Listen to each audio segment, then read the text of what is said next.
It is morning here, so there's no news to speak of yet. But there will be.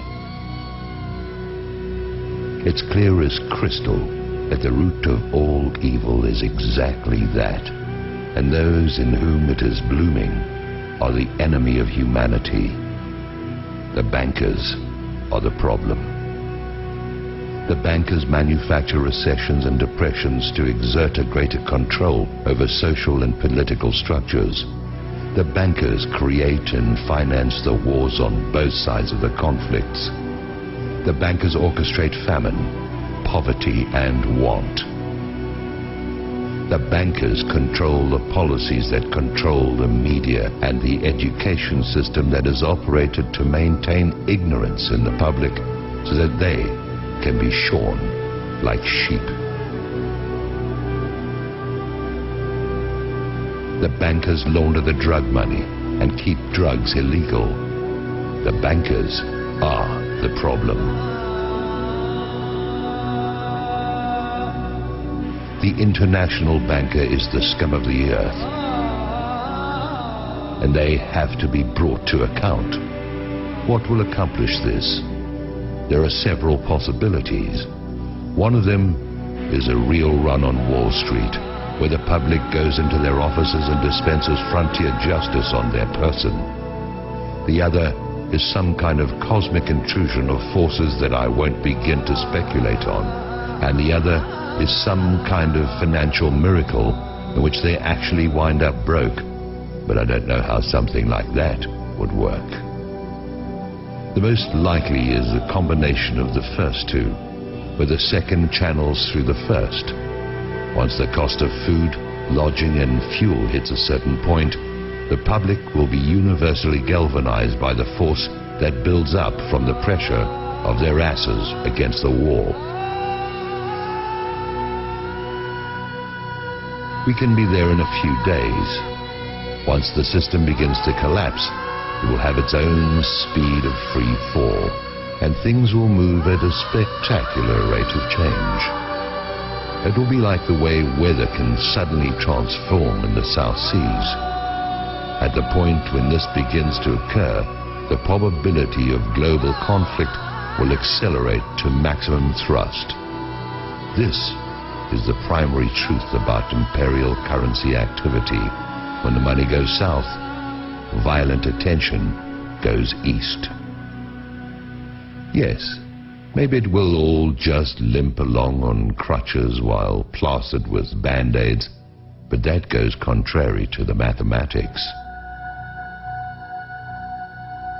You can spread the numbers only so thinly, or you can only press them together so much, and you're going to get holes appearing in the net all over the place, or you're going to get implosion.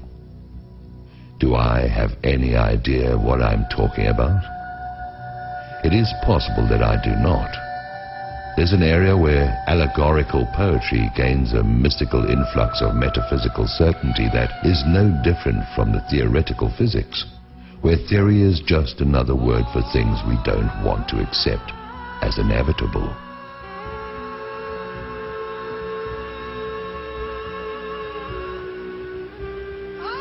Maybe freedom's just another word for no one left to screw.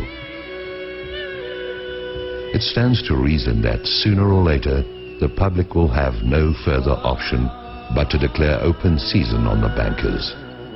They'll be hunted down as the be-all and end-all of everything dangerous and wrong. They are a plague and a pestilence as bad as any epidemic. They are the whiskey and yellow fever blankets on the reservations of ordinary life. They are anthrax masquerading as sweet and low. They are the long-standing source of the majority of humanity's problems and have little competition except for the ubiquitous presence of ignorance and impossible dreams. Whoever these bankers are, that is who they are. When the shit hits the fan, as it is going to do at any moment, the guilt of the banksters is going to stand out like zits on a beauty queen.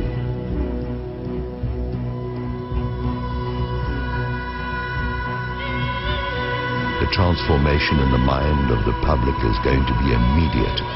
People watch the news, and although it is nothing more than garbage and lies, the players have all been seen there. They've been seen in Congress, and they've been seen wherever the lies created to defend them have been publicized. They are a known quantity. There is no argument of any kind that can be used to generate sympathy for the bankers, who are either behind or finance every outrage against the public that is in existence. Now, their day is at hand, and they show no signs of having any kind of clue. They sit at their vanities and admire their image like Marie Antoinette. They whoop it up like Louis XVI in Versailles, surrounded by gold leaf wallpaper and sycophants, while they diddle the sons and daughters of a dying empire that they brought to pass. There is mercy to be found here, but none of it can be for the banksters who have acted with none in their intentional efforts to beggar, mutilate, maim and destroy anyone and everyone who is not them. That mercy is for the public who, like Lefty, only did what he had to do. I try to get my heart and head around it. I try to see an out for everyone, but the only out I can see for the banksters is out of our lives, and marched still living through the gates of hell, where they can reunite with the banker-in-chief. I'm not the judge or executioner. I'm an observer who's never had enough money to even think about the banks in the first place. Now the bankers tightly grasp what is going to turn into flaming coals in their hands.